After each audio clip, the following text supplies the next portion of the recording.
Secure your apps and files from prying eyes with the smart fingerprint sensor on the Wiko UFeel and UFeel Lite. Find out more at my-en.wicomobile.com.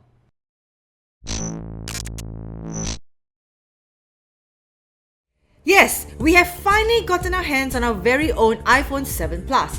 As you can see from the box, this is a matte black version with a white box and an embossed spot UV image of the device on the top. Now, to differentiate the jet black and the matte black packaging, the matte black version comes in a white box while the jet black comes in a black box.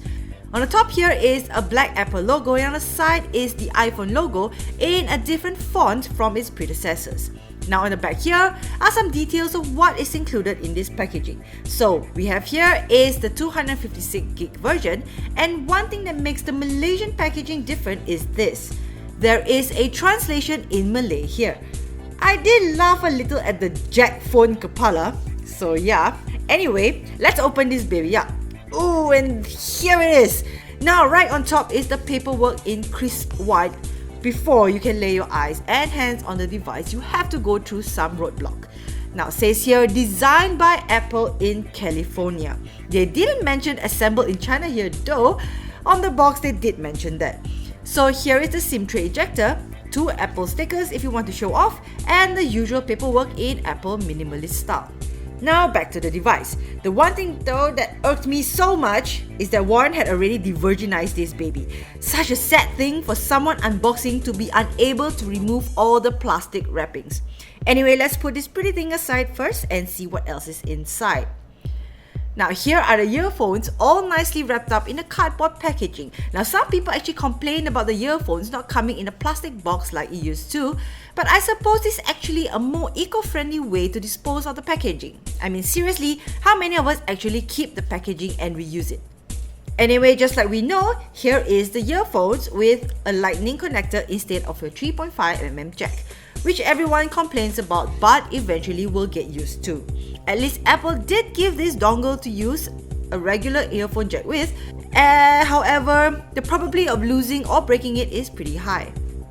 And what we have here is the charging plug that looks the same as its predecessors, and your USB to lightning charging cable. Looks like Apple didn't make any change to the material since its cables tend to break way too easily. Right, so let's move straight to this beautiful piece of work. Now the iPhone 7 Plus in matte black. Despite the jet black being a more popular color now, the matte black is just as beautiful and you don't have to deal with all the fingerprints. Now there's this lovely shiny Apple logo here and generally everything is black. Buttons are black, antenna lines are black, even the gaps in the buttons are black. It actually looks really lovely. Now the other color you can see here is this red little line that indicates whether the sound is toggled on or off. Now the button placements are the same as the 6S with volume rocker on one side with a power button and SIM tray on the other. Now let's pop out the SIM tray, and you know what? Even the SIM tray is black, like totally black with some teeny little words imprinted here. Now at the bottom is the lightning port snuggled between speaker grills. By the way, please do not do something as stupid as to drill a hole to make your own headphone jack. Now let's boot the device up. Yeah, it's not a virgin. So the iPhone 7 Plus comes with iOS 10, and Apple changed quite a lot of things in terms of looks and the style of its security system with this OS compared to the iOS 9. Now the most drastic change in terms of experience of the iPhone 7 is the home button. Since you don't have a physical button anymore, the only way you can feel like you're clicking on something is by adjusting the haptic feedback levels. You can choose between 1 to 3, and honestly 3 is the best, although I still think it feels absolutely weird since the haptic feedback feels like it's coming from the back. I know we will eventually get used to it, but it just feels so weird now. It just feels quite unnatural.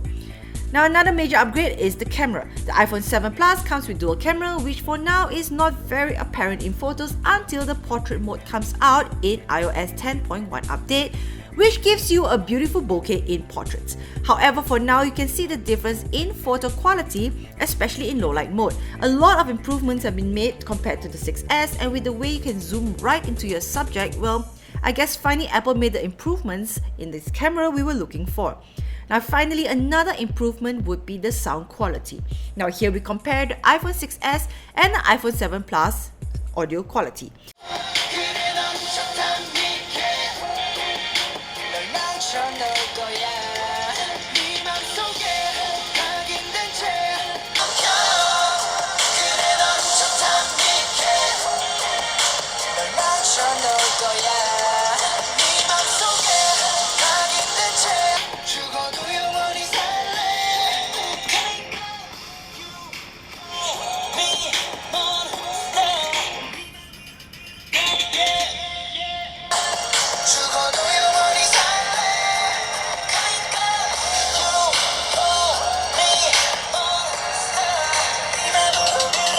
Now, if you notice, not only is it louder and crispier, the sound is projected well even when you've covered the speakers.